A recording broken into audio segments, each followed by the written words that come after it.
sikiwummuzanga newe buli baddi mujja nakuba temubiriiko kubanga me personally I was disrespected kubanga ndi muntu mukulu so kubanga simanyi taata wa mwana wange.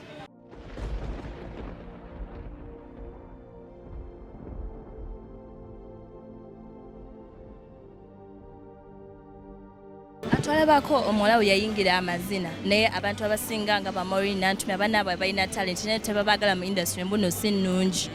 ye mwana omuwala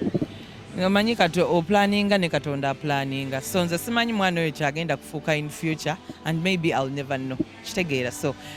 ngezaako musupportinga mu ekyo kyalina passion apart from education which is a must kitegeera so ngezaako musupportinga mu kintu kyalina mu passion ekirala kyawulira nga ayagala nnyo kikola nga kimu excitinga which is not bad as a parent.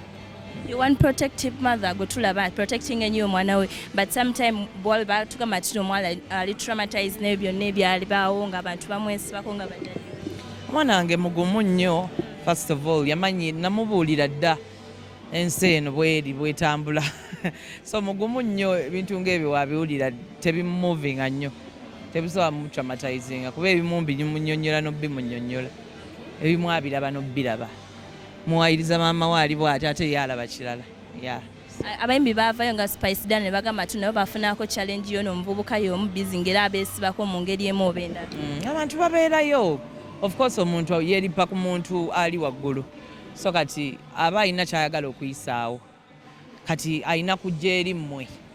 kitegeera kati nammwe mumuwa platform nga yeeyongera mu maaso yeeyongera ku disrespectinga kitegeera which is not right. Kubanga ffe tuli respected as artists tulina abantu aba looking up to us so bw'ovaayo n'ekiboozi kyo nga kifu nga tokitegese bulungi tekiwoomye na bulungi tekijja tekimaking a sense oba omaze budde kubanga nekyogenda okuyisaawo tekigenda kuyitawo. Daddy yavayo n'atugamba daddy wantino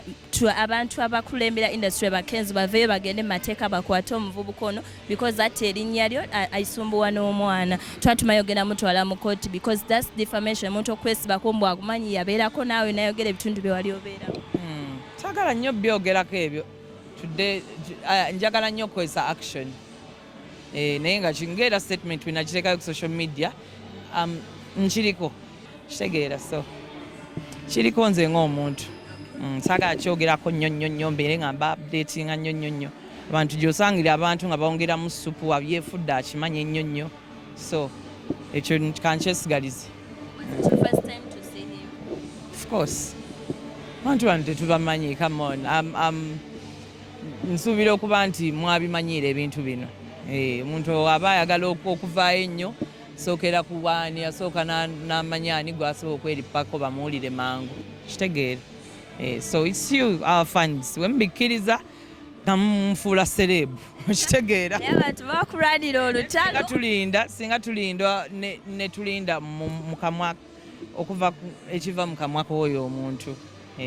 wakira nti abantu bakwagala nga bakulwanirako bafani munange banjagala nti munaye bambi abantu nabo bibatuukako eyo in their daily lives.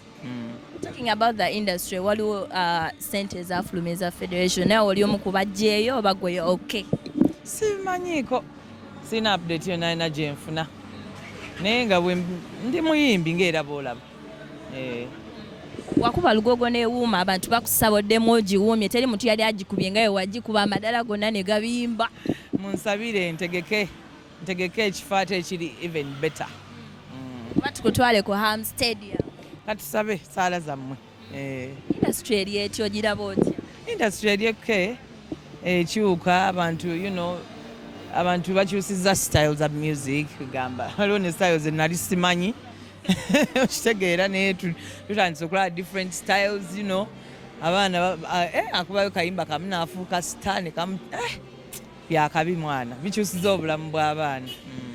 Tutunulira essaawa eno olina ennyimba ennungi abantu bazaagadde naddala Kamwami anagamba ate twaba video bwa birthday nagamba Winnie akitukoze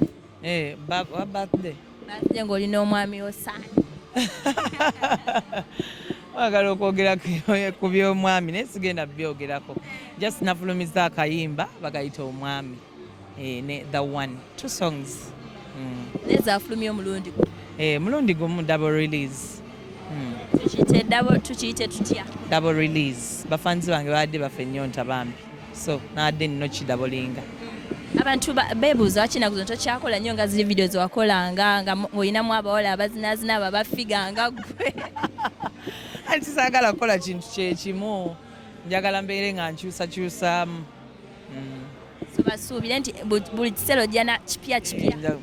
nsabire kola ebyakabi nga byeyongera kuba byakabi buli kyenkola kyeyongera kuba kyakabi kyabayiizi abantu basuubire ki ekipya nga tugyeko mwami ne the one ebipya bingi bikyagenda mu maaso bikyajja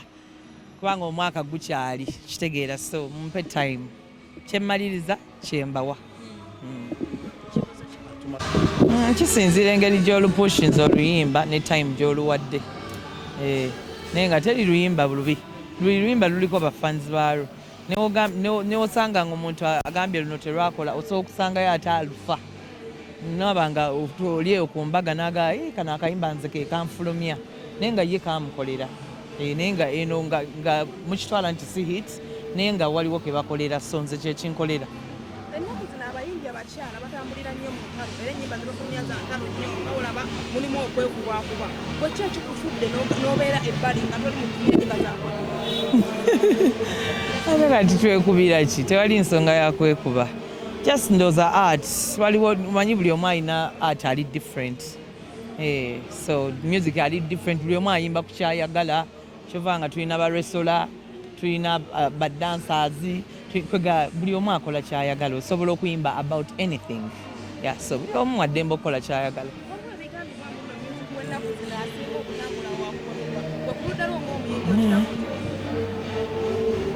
mbiwulira era nembiwulira naye tukole ki ekitegeera ewali kyakola music yabeerayo ate abantu tebajja kujja kusooka kutusaba permission balyoke barecording ennyimba zaabwe ogenda okuzuuka nga waliwo olupya buli kanaku wabayo olimba olupya so just bantu tulina kwebeereramu nosooka weetegereza kyorecordinga kigenda kutuyamba tutya magezi gosobola okuba bano abayimbi naddala abali mu kwekuba kantu kanjogere amannya Sheebah ne Spice Diana magezi saagala bawa amagezi ati nga lwaki nze abawa amagezi balina amagezi bombi seetaaga kuba wagange